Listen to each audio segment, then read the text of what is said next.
ఓం శ్రీ మాత్రే నమః. లలితా జయంతి యొక్క ప్రాముఖ్యతను మనం ఈ వీడియోలో తెలుసుకుందాం. ప్రతి సంవత్సరం మాఘమాసం పూర్ణిమలో లలితా జయంతి ఉపవాసం పాటిస్తారు. లలితాదేవికి భక్తి ఆరాధన చేస్తారు.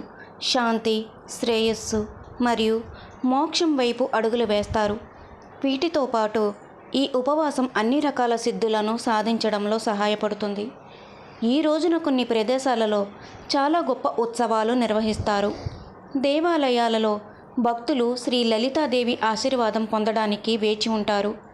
లలితాదేవితో పాటు స్కందమాత మరియు శంకరులను గౌరవించే సాంప్రదాయం కూడా ఈ రోజునే అనుసరించబడింది. లలితామాతను రాజేశ్వరి, షోడాశి, త్రిపుర సుందరి పేర్లతో పిలుస్తారు.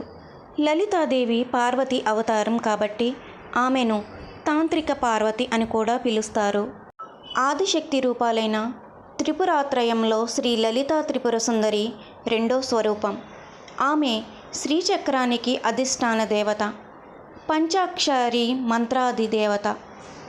బండాసురుణ్ణి వధించడానికి మాఘ పౌర్ణమి నాడు శ్రీ లలితాదేవి ఆవిర్భవించినట్లు పురాణాలు చెబుతున్నాయి. మాఘము అంటే యజ్ఞం. యజ్ఞ యాగాలు, పవిత్రమైన దైవ కార్యాలు చేయడానికి అత్యున్నతమైనదిగా మాఘమాసాన్ని పెద్దలు ప్రస్తుతించారు. అలాంటి మాఘమాసంలో పరమ విశిష్టమైన రోజు మాఘ పౌర్ణమి. దీన్నే మహామాఘి అని కూడా అంటారు. ఈ రోజున చేసే సముద్ర, నదీ స్నానాలు, పూజలు అపారమైన ఫలాలను ఇస్తాయన్నది శాస్త్రవచనం.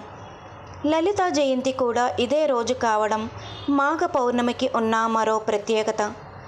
లలితాదేవి ఆవిర్భవ గాథ దేవీ పురాణంలో ప్రస్తావితమై ఉంది.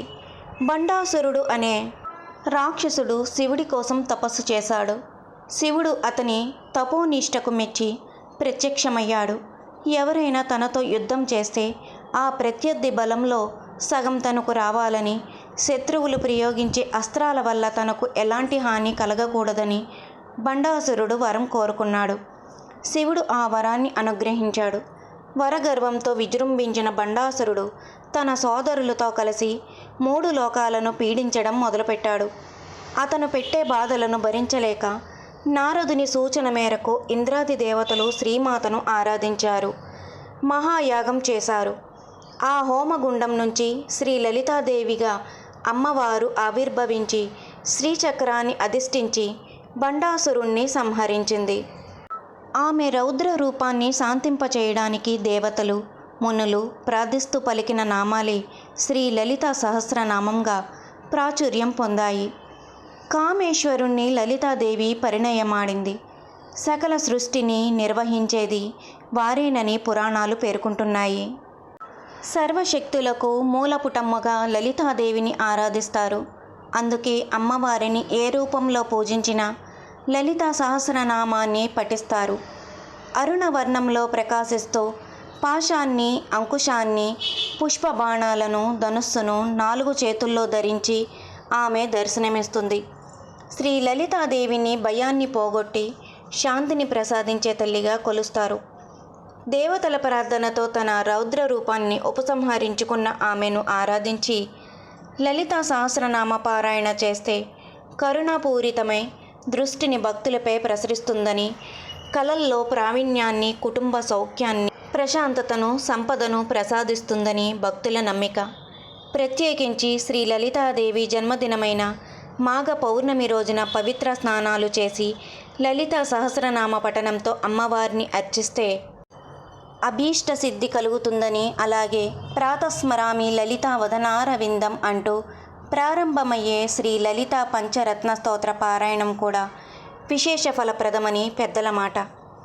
సర్వశక్తులకు మూలపుటమ్మగా లలితాదేవిని ఆరాధిస్తారు.